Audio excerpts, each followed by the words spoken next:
APS-C পরীক্ষায় 24তম স্থান পেয়ে উত্তীর্ণ আশফাক লস্করকে সম্বর্ধনা দিলেন শাহ মাহমুদ ফাউন্ডেশন।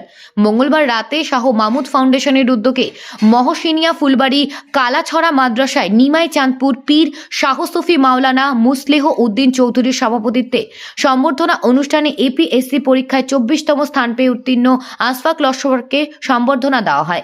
এই দিনের সম্বর্ধনা অনুষ্ঠানে বক্তব্য রাখেন অধ্যাপক জাকির হোসেন চৌধুরী, জেলা পরিষদের সদস্য প্রতিনিধি ইকবাল হোসেন মজুমদার, সুদর্শনপুর কালাছড়া জিপির সভানেত্রীর প্রতিনিধি বিভাস সিংহ প্রমুখ। এদিনের সভা পরিচালনা করেন শাহ মাহমুদ ফাউন্ডেশনের ট্রাস্টি ও মাদ্রাসার সম্পাদক আইন উদ্দিন চৌধুরী ও শিক্ষক সেলিম উদ্দিন। সম্বর্ধনা অনুষ্ঠানে অন্যান্যদের মধ্যে উপস্থিত ছিলেন শাহ সুফি হজরত মাওলানা আমেল উদ্দিন চৌধুরী, অবসরপ্রাপ্ত ইঞ্জিনিয়ার শাহাবুদ্দিন লস্কর, মাদ্রাসার অধীক্ষক মন্তাজুল হক লস্কর, সুদর্শনপুর জিপির এপি সদস্য নন্দলাল কুর্মী, শিক্ষক লাল মোহাম্মদ, আহাদ লস্কর, সিদ্দিকুর রহমান লস্কর প্রমুখ। হাইলাকান্দি থেকে রাহাতুল আক্তার বড় ভূঁইয়ার রিপোর্ট। এটা স্টার্ট হয়েছে since class 12 second year. Second year থেকে আমি ওটা ট্রাই করছি কি আই মাস্ট হ্যাভ একটা গোল, কি আমি ফিউচারে স্টাডি করব, আমি ফিউচারে পড়াশোনা করব, চাকরি করব, কিসের জন্য। আই থিঙ্ক আমি ভাবি আজকে এটা 50% আমার সাকসেসফুল হয়েছে। কিসের জন্য? আফটার রেজাল্টসের পরে আমার বহুত ফেলিসিটেশন হয়েছে, বহুত মানুষে ডাকছে, আমি গেছি। বাট আজকে আই ফিল কি আজকে এটা বেস্ট ছিল। কেন?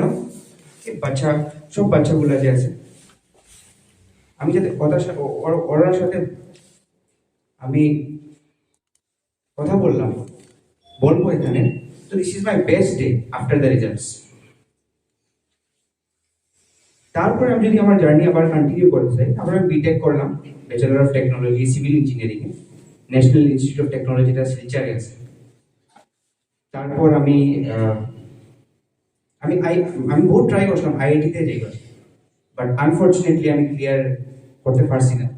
I clear but with very poor rank, বহুত খারাপ র্যাঙ্ক আসলাম। তারপরে আমি বিটেক করিয়া সিভিল ইঞ্জিনিয়ারিং এ বিটেক করলাম, যেটা ব্রাঞ্চ অত বেশি ফেভারেবল না সবার জন্য। কম্পিউটার সায়েন্স বহুত বেশি ভালো ব্রাঞ্চ।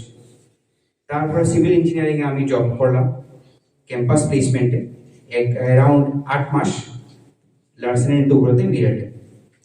ফেব্রুয়ারি 2022 আমার I was affected by COVID, the second wave.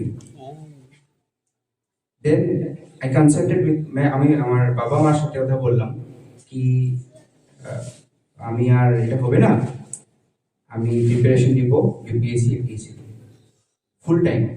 আমি আগে থেকে আমার প্রিপারেশন ছিল, বাট ভেরি ফ্র্যাগমেন্টেড, মানে অল্প অল্প, আজকে হবে কালকে হবে না, তো এরকম মানে বিকজ জব ছিল। তারপর ফেব্রুয়ারি 6, 2022 আমি আমার জব ছেড়ে দিলাম, আমি গুয়াহাটি আসলাম।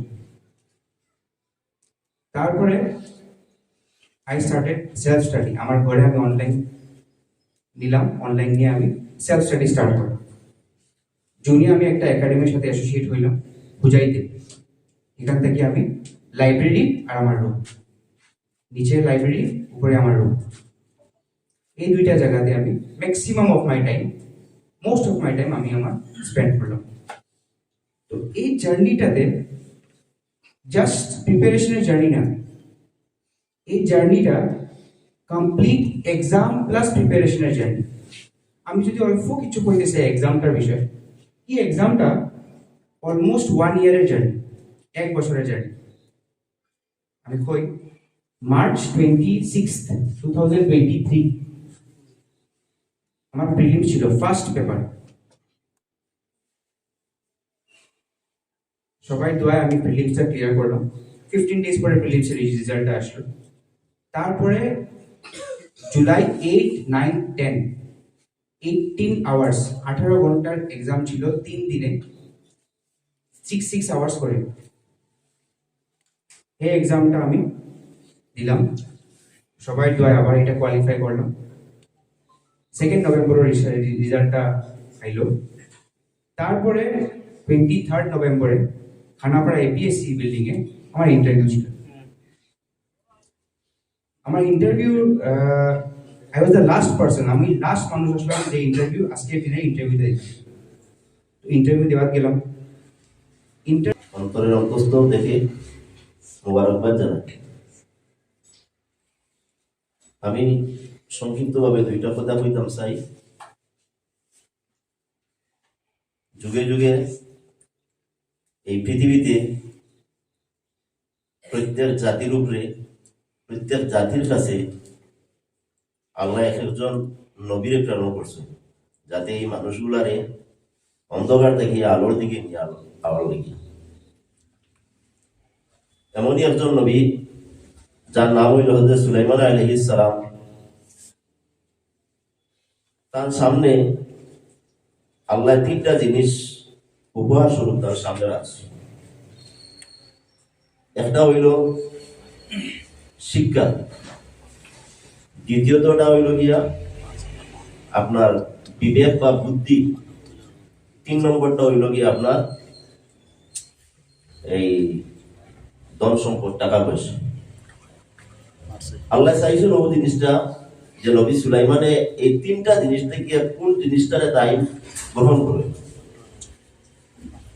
তখন হযরতে সুলাইমান আলাইহিস সালামে এই 3টা জিনিসটা গিয়া তাই শিক্ষা, জ্ঞান যে জিনিসটা তাই এটা তাই কবুল করছে। এই কবুল করার পিছনে কারণটা হইল গিয়া, যদি শিক্ষা যদি থাকে তাহলে তার মাঝে আকল হইব, জ্ঞানও হইব, বুদ্ধি হইব, আর তার পিছনে টাকা পয়সা ধন দৌলত সব কিছু হইব। তাহলে ওটার অন্তর্ভুক্ত হয়ে দুইটা হয়ে গেছে। যদি তাই অন্য কোনোটারে যদি তাই গ্রহণ করতে তাহলে কিন্তু এটা এই হইল না, মানে এই সাকসেস হইল না। আমরা মনে করি যে মানে শুধু শিক্ষা অর্জন করা চাকরির লাগিয়া না, এটা ভুল ধারণা। শিক্ষা অর্জন করা হয় মানুষের রূপান্তরিত হওয়ার লাগে। শুধু শিক্ষা হইতো না, তার মাঝে সুশিক্ষা হইতে হইব। আর এই সুশিক্ষা হইতে হইলে শুধুমাত্র শিক্ষক মন্ডলীর দ্বারা তা সম্ভব নয়। লোকে অভিভাবক, মা বাবা 24 ঘন্টা একটা বাচ্চারে মানুষ হিসাবে গড়িয়া তুলতে এবং তারে আপনার যে চিন্তাধারা বা আপনার যে উদ্দেশ্য বা আপনি যতটুকু পর্যন্ত তারা আগাইয়া নিয়ে এবার লাগিয়া আপনার ইচ্ছা আছে, মনের মাঝে স্বপ্ন আছে, এই স্বপ্নটা পূরণ করতে হইলে কিতা করতে হইব? শিক্ষক লগে লগে মা বাবায় প্রতিটা মুহূর্ত বাচ্চার লোকে সময় দিতে হইব। আগে যদি আপনি মনে করেন যে আমার বাচ্চা স্কুলে যান, মাদ্রাসা যান, টিউশনির স্যারের কাছে যান, আর এই একজন মানুষ বনি দিব কি আদর্শ একজন শিক্ষিত বনি দিব গিয়া, এটা কোনোদিনও সম্ভব নয়। বহু শিক্ষিত আছে, শিক্ষা অর্জন করার বাদে মা বাবরে কুয়ার কাছে লোকে বাঁধিয়ে বাড়িয়ে। অনেক শিক্ষিত আছে, মানুষ আত্মসাৎ করিয়া খাইলা, মানুষের উপরে বিচার তহমত উঠাই দেয়। এরকম আসেনি না সমাজের মধ্যে? অন্য মানুষের সম্মানের হানি ঘটাই দেয়, সুশিক্ষা শিক্ষিত হইতে পারছে না। আমরা অনেক সময় উদাহরণস্বরূপ কই যে এখন শিক্ষিত মানুষ হইয়া এরকম কাম কেমনে করবো, কই না আমরা। তার কারণ হইল কি, সুশিক্ষা পাইছে না।